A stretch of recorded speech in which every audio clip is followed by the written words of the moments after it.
Selamat sore Bapak dan Ibu, terutama anggota DPRD Kabupaten Simalungun dan Kota Pematang Siantar. Pada sore hari ini, hari Sabtu 30 Mei 2020, pukul 17:20, kita selenggarakan sedikit bincang-bincang menyangkut panduan secara gamblang atau panduan secara singkat bagaimana memahami laporan hasil pemeriksaan BPK RI atas laporan keuangan pemerintah daerah atau yang biasa kita sebut dengan LKPD. Ini merupakan pertemuan pertama dan akan kita lanjutkan berkesinambungan dalam beberapa episode. Tapi pada sore hari ini kita bicara dulu apa sih yang disebut dengan LHP BPK RI itu. Kemudian sebenarnya ada berapa sih jenis-jenis dari pendapat atau opini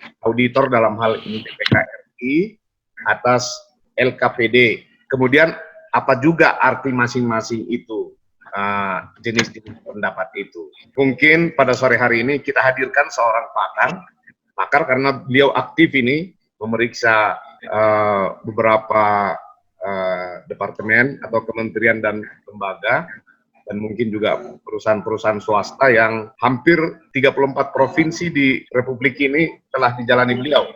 Pada hari ini kita perkenalkan saudara kita Ade Yastro Saragih. Tapi untuk siapa itu Ade Yastro, silakan perkenalkan sendirilah. Terima kasih. Telang muraku Ade Yastro Saragih Simarmata, asal Dolu Huluan, tanggal lahir 20 Mei sada siah walu siah.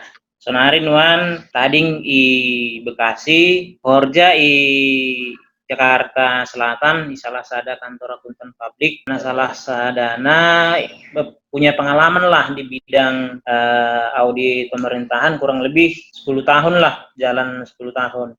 Salah satunya saya juga pernah melakukan audit atas BPK RI secara keseluruhan dari pusat, sekjen, sama 34 kantor perwakilan, seperti itu. Itulah salah satu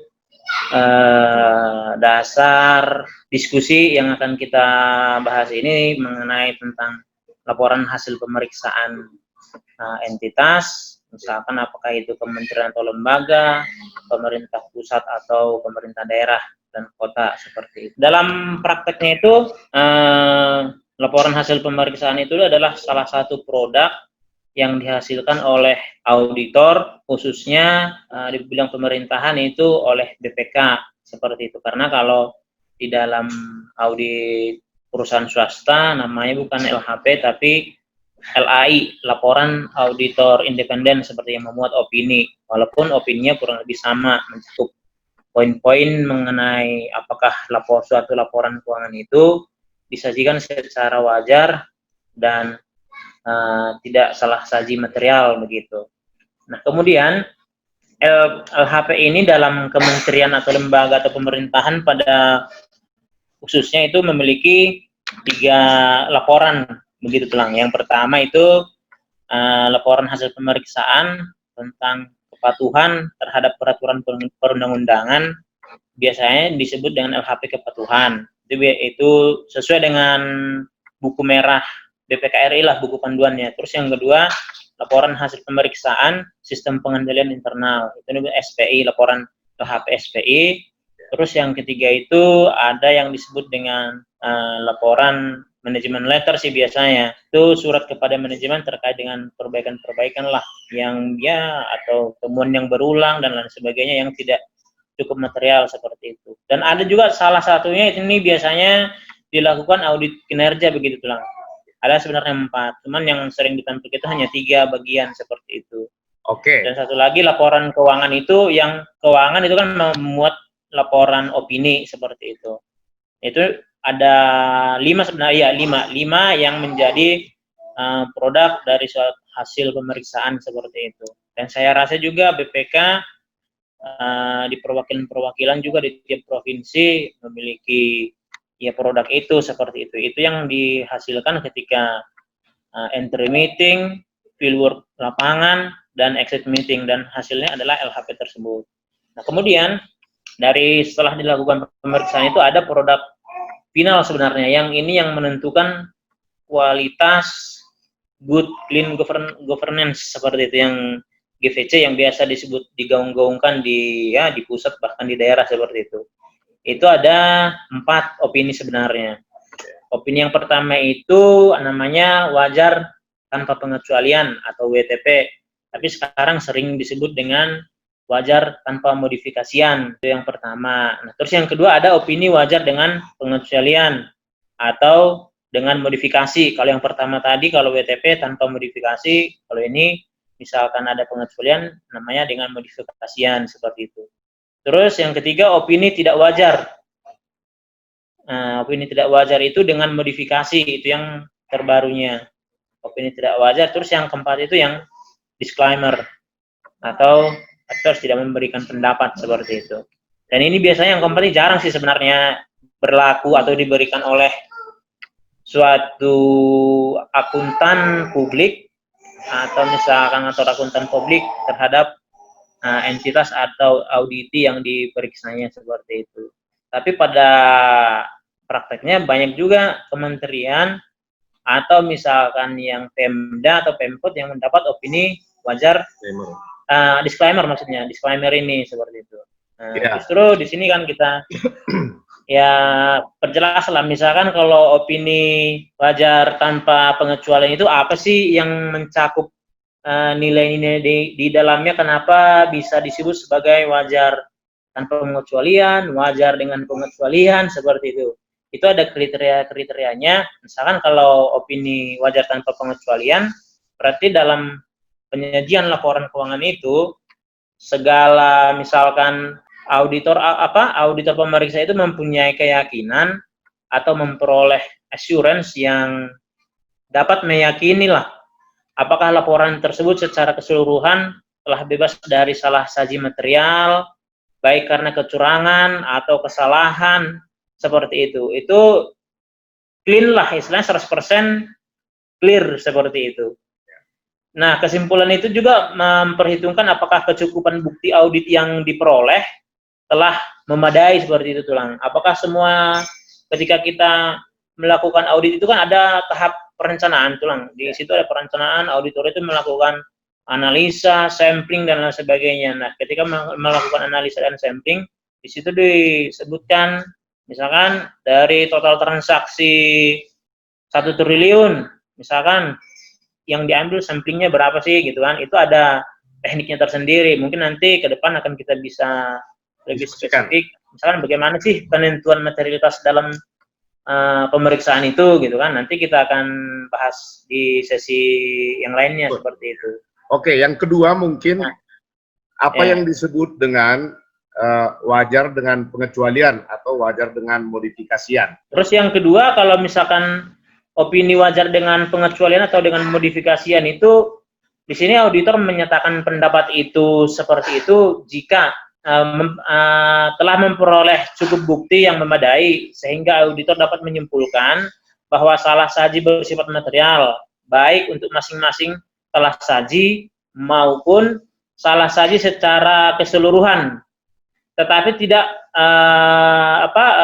pervasif terhadap laporan keuangan. Artinya misalkan wajar dengan pengecualian itu ada 1 atau 2 akun yang misalkan yang tidak dapat kita yakini kewajarannya atau misalkan nilainya di atas nilai material begitu tulang. Misalkan akun aset kah, aset tetap, atau misalnya di persediaan, atau misalkan di belanja pengadaan barang dan jasa dan lain sebagainya seperti itu.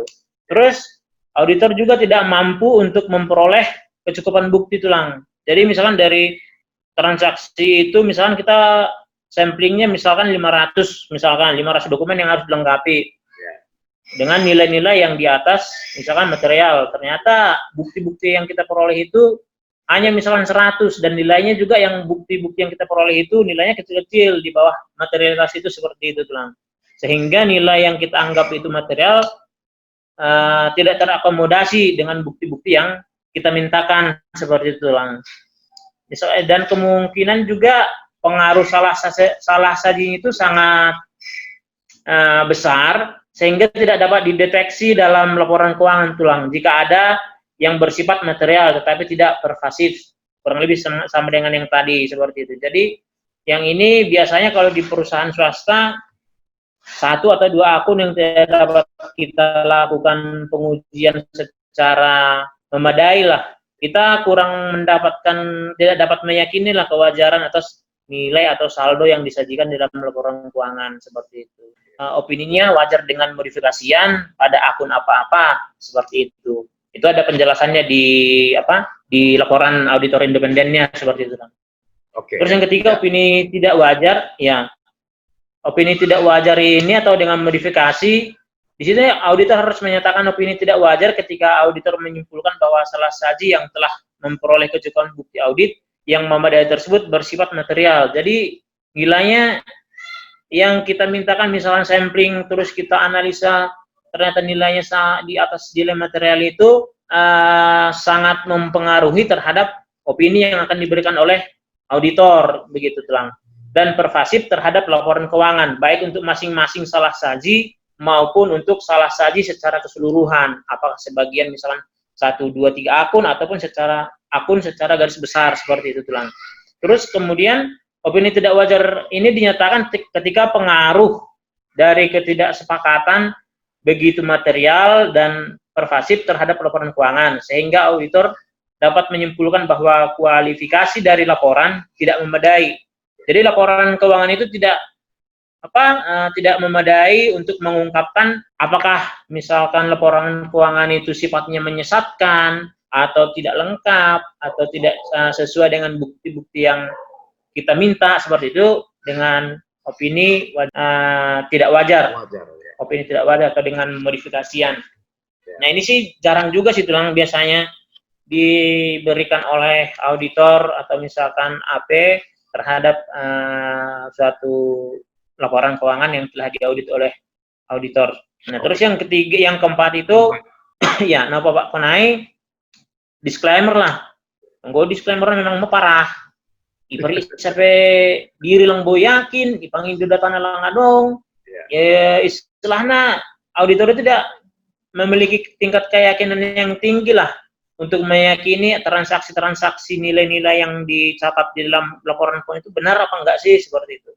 Terus adanya pembatasan ruang lingkup, terus ketika misalkan kita ajak mau meeting orang-orang yang enggak pada ada, misalkan dipanggil lang ro, sukun bukti lang adong, tarso nih sanggo. Jadi ya kadang juga kan Pemda atau Pemkot adalah baru yang memiliki kepentingan dan lain sebagainya, dan mungkin juga SDM yang difungsikan untuk sesuai dengan tupoksi untuk mengelola laporan keuangan itu ya memang standarnya ya tidak cukup seperti itu. Atau mungkin ya memang langai jurusan, nah, tapi Pak Sahunizai bahak mana sonai kondisi lapangan itu mohon. Apakah ketika diskusi kan dipanggil, misalnya kita investigasi lah misalkan.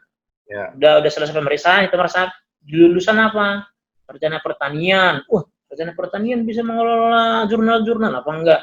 Marambalangan jurnalis. Kayaknya kan sudah bilang, debit dikasih kredit dikasih debit dan sebagainya. Tinggal jurnal ada dan lain sebagainya. Seperti kan yang penting pas akhir tahun yang penting nilai aset, dia kewajiban sama entitas sama, istilahnya balance. Masalah holy ketika ditelusuri misalkan per transaksi yang kita misalkan sesuai dengan analisa itu ternyata lang adong jurnal-jurnal. Nah, jadi asal adong selisih tinggal pemasuk selisih pemasuk mata URE, pemasuk mata saldo laba ditahan dan sebagainya. Saya pemasuk posisi akun. Ai bahak tulang terjadi memang. Nah, makanya ya sewajarnya selaku DPR kan tupoksinya kan sebagai pengawas sebenarnya kan istilahnya bangun ini dan pemberian betul dulu tuh program Anda berhasil, program Anda bahatas sonar itu bilang ya tahu kan jangan administratif, ya tahu kan memang Pak Presiden mengatakan jangan terlalu lama mengurusi yang administratif dan lain sebagainya, kebanyakan di situ waktu para istilahnya ya pejabat dan lain sebagainya, tetapi tunggu dulu undang-undang terkait dengan pengelola keuangan udah diubah apa belum begitu lah. Jangan nanti itu pasti temuan tulang misalkan ini kan memang efisiensi dan lain sebagainya, ternyata di undang-undang misalkan peraturan Menteri Keuangan terkait dengan perjalanan dinas, misalkan pengelolaan kas dan lain sebagainya, ternyata saya memang diharuskan harus ada tiket ini dan lain sebagainya, harus ada. Ternyata Zaman sonari kan tinggal scan dan sebagainya. Nah, ini yang jadi permasalahan kan. Ya kita dasarnya menentukan salah benar itu berdasarkan misalkan ada PMK, ada PP, ada Perpres, atau misalkan ada SOP tersendiri misalkan. Nah, yang jadi landasan kita kan itu yang istilahnya salah satu poin-poin lah yang menentukan apakah nanti itu kan berdampak terhadap laporan keuangan, apakah dia nanti mempengaruhi terhadap keyakinan auditor untuk memberikan opini dan lain sebagainya, begitu tuh. Ya, oke. Jadi sebenarnya kalau kita sebut atau kalau misalnya pemerintah daerah itu, baik itu pemerintah provinsi atau kabupaten kota, kalau sudah menerima opini disclaimer dari BPK RI, kalau di sini perwakilan lah ya, perwakilan Sumatera, itu sebenarnya sudah menggambarkan bahwa pengelolaan keuangannya itu sudah parah gitu kan. Itu pasti, ya. Apalagi sudah dua kali berturut-turut misalnya. Wah, itu keterlaluan tulang. Oke lah kalau misalkan kita kan pemeriksa itu punya istilahnya masa tenggang lah tulang. Misalkan oke lah, misalkan tahun awal masih ada kekurangan, masih bisa kita istilahnya kita kasih maklum lah. Tapi dengan ada catatan itu tadi kan di manajemen letter kita makasih. Ternyata di tahun berikutnya berulang. Wah, itu tuh nggak ada ampun tulang.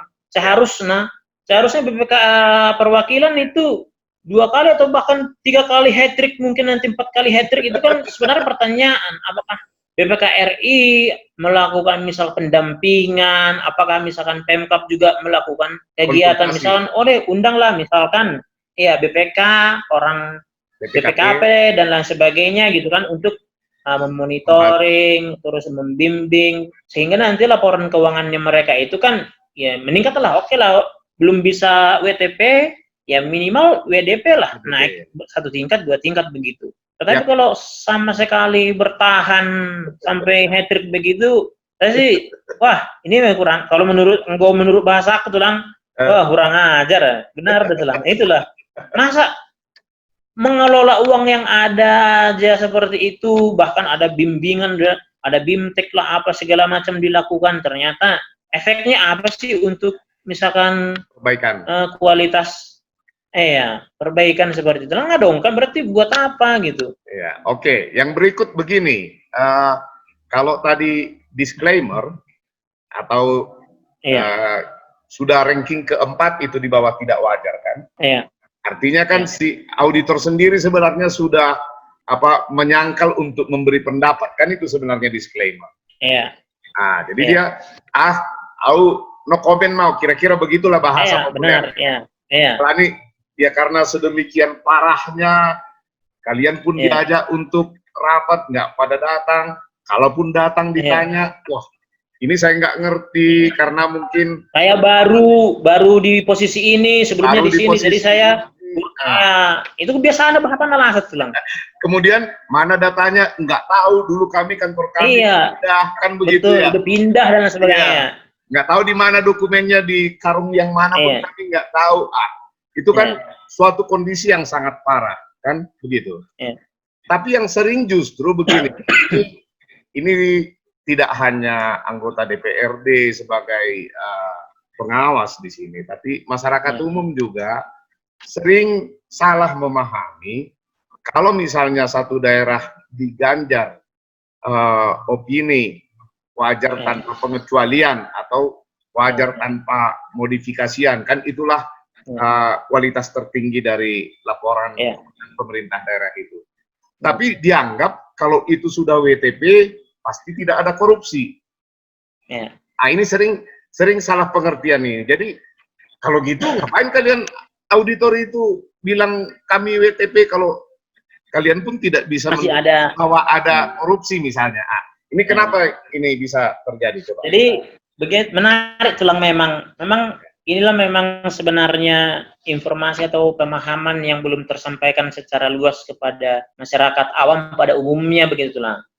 Jadi kan maksudnya opini suatu laporan keuangan itu diberikan WTP terhadap posisi laporan keuangan suatu daerah atau provinsi itu belum menjamin bahwa resiko-resiko misalkan ternyata ada korupsi dan lain sebagainya begitu. Tetapi kan laporan keuangannya WTP begitu. Satu hal yang harus dipahami adalah auditor itu hanya memberikan laporan auditor independen. Dia produknya auditor cuma satu tulang, opini. Ya. Laporan keuangan adalah milik Pemkap atau manajemen Dan yang tanggung jawab, mengetahui 100%. dan tanggung jawab mereka Ya. kan, tanggung jawab manajemen. Ya, itu tanggung jawab Pemkap atau misalkan manajemen. Karena mereka yang misalkan dari awal yang menginput, yang dan lain sebagainya, ada jas, ada reklas dan lain sebagainya, yang mengetahui persis adalah manajemen. Karena kan manajemen itu misalkan dia mulai dari 1 sampai 10 tulang. Ya. Kalau audit itu kan dari 10 menjadi 1 ke 1 kan, penelusurannya seperti itu. Nah, itu yang harus diketahui. Nah, kemudian kenapa laporan keuangannya bisa WTP tetapi masih ada korupsi? Nah, dalam hal ini auditor itu kan memiliki perencanaan yang saya bilang tadi tulang, perencanaan, analisa dan sebagainya. Dari situ kita sudah melakukan pengujian secara sesuai dengan standar dan mandatory audit.